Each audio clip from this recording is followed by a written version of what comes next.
Hi again, everyone. It's Kata Kosman, publisher of Madison's Lumber Reporter, here to give you the monthly update of what is happening with softwood lumber prices across North America.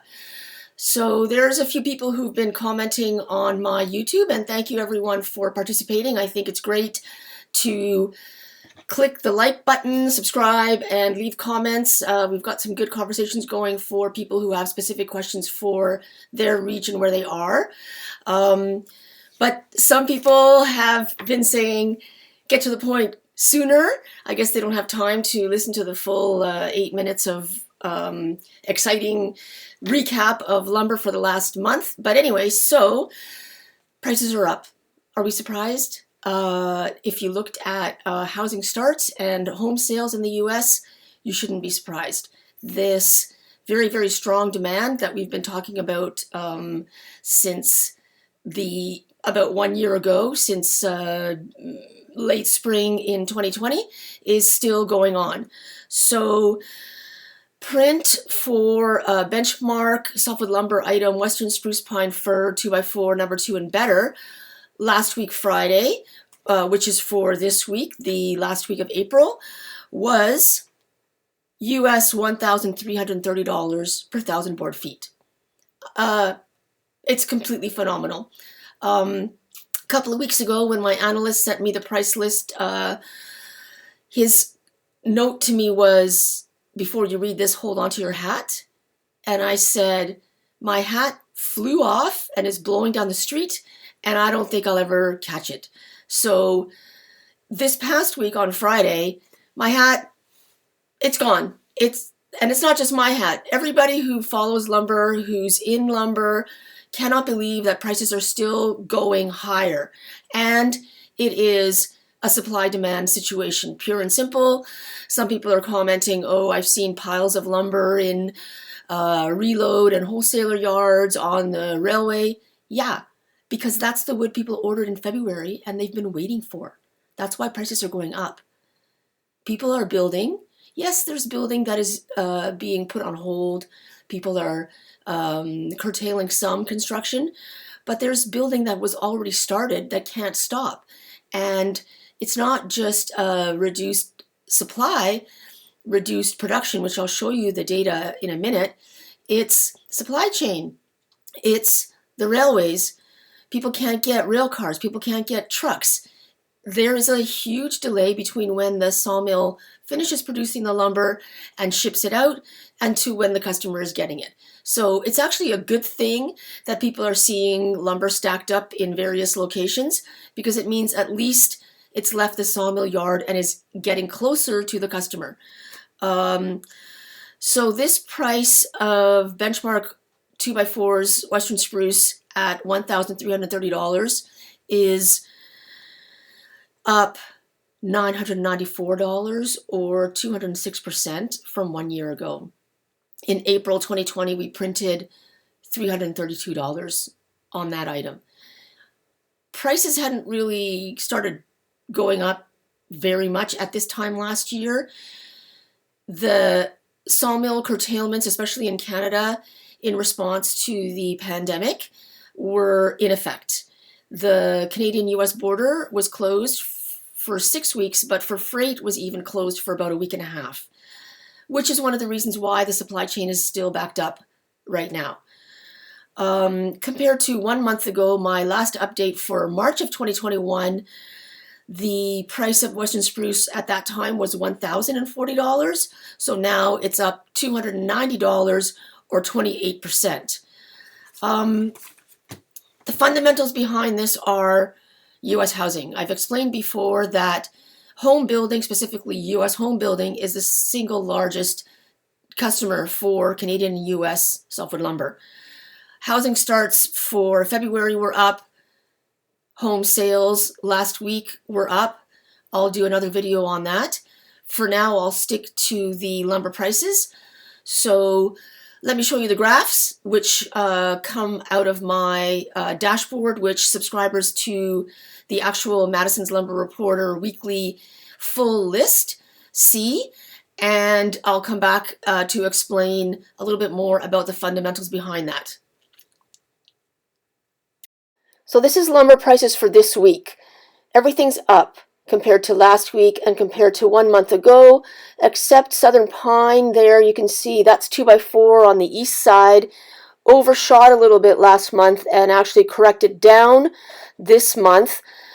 Is that an indication that things might be turning around? We won't know until it happens. The bottom row there, Canadian softwood plywood, that's a very important forward indicator. It's very strong prices right now, and we're also hoping that that starts to level off as customers push back and as the wood they ordered starts to flow. So this is the exact same data as the tables you were just looking at, except presented as a graph. These images are generated by my dashboard that subscribers pay for. You can see that it was a relatively normal lumber market there from January 2019 to about February of 2020. And in March of last year, things started to go a bit haywire until, these past months, which no one could have ever predicted, and really people don't know what to think, but the numbers don't lie. This is the price, and that's what the data is showing. This is North America lumber production, Canada, US. The US is the green line on top. Canada is the red line on the bottom. These numbers are pretty low. This data comes out of the Western Wood Products Association in Portland, Oregon, and is an excellent indicator of what's actually happening at the sawmills. My absolutely favorite data set, apart from my own lumber prices, sawmill capacity utilization. Again, US at the top on the green line, Canada, the red line at the bottom. That's really terrible. Those large mills in Canada are optimized to run at 95% capacity, which is where they were in the past. So these huge dips that you see in April of 2020, December of 2020, provide a reason why lumber production is low and supply is constrained. We hope that this corrects during this building season coming up now. And here we have that benchmark Western Spruce Pine Fir 2x4 price I keep talking about. The yellow line 2019, the blue line 2020, and this pink line 2021. Where's it going to go? We already thought it couldn't be this high, so hopefully not much higher.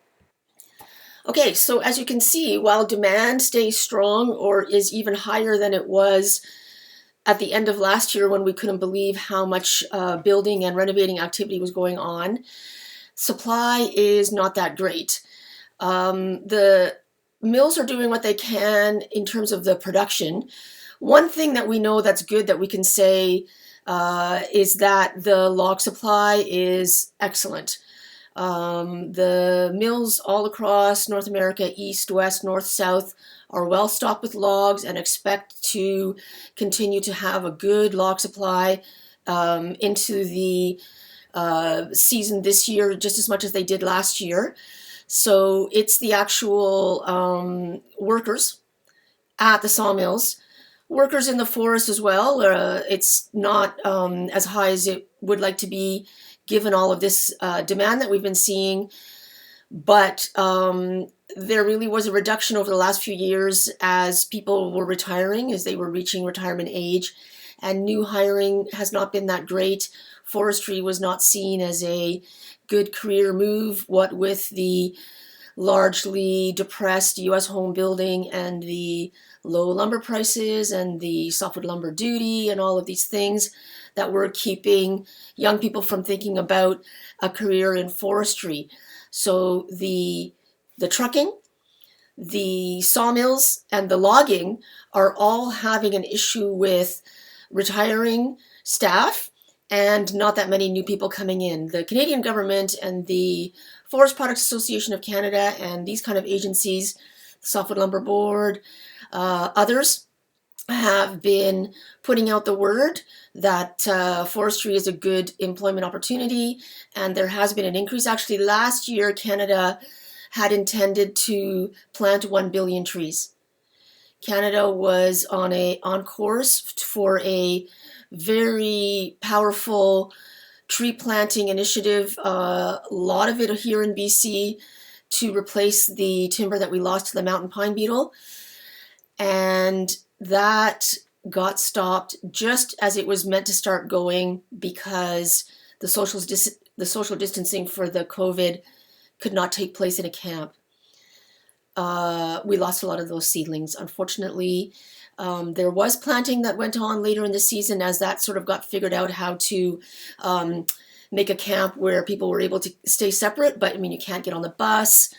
How are you supposed to, you can't eat in the canteen, all that kind of stuff. So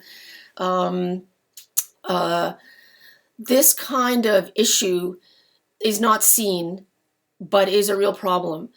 We're hoping that as the next lumber production and sawmill capacity utilization data comes out, there are improvements over what we've just seen from what I showed you today, but we won't know that for a couple of months.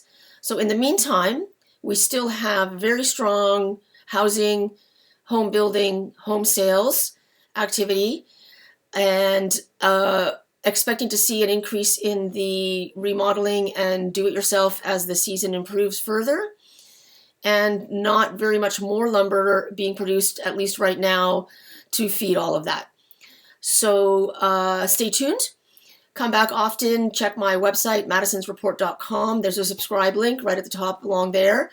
You can subscribe to the actual dashboard, which the graphs that I'm showing you. You can get that data every Friday morning, the full 450 individual lumber and panel commodity prices, as well as the market comment explaining what is happening with the sawmills and why these prices for lumber are moving, if they're moving up or down. Okay, great. Thanks, everyone.